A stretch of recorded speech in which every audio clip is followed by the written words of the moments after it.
The 8.0 update is a pretty large event in the history of World of Tanks.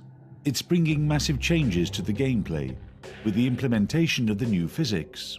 Also, the new rendering system, lighting effects, and the updated map design are all helping to usher in a new era for World of Tanks.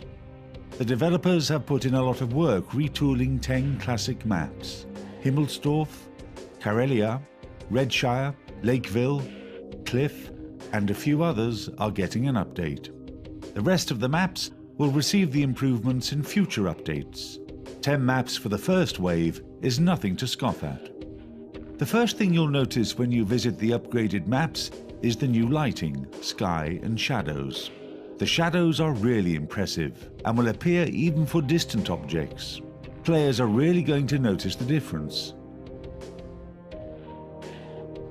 For example, the mountain now casts a deep shadow over the glacier. By comparison, the maps that have not yet been upgraded will not feel so spectacular.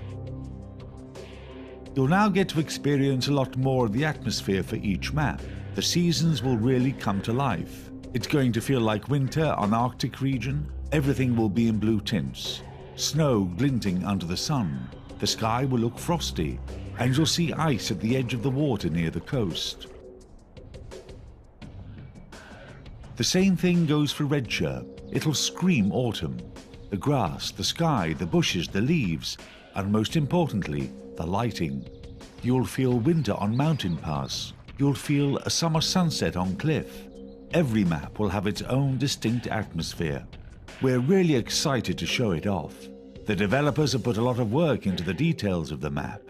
Here is how the mountains used to look. Here is what they look like now.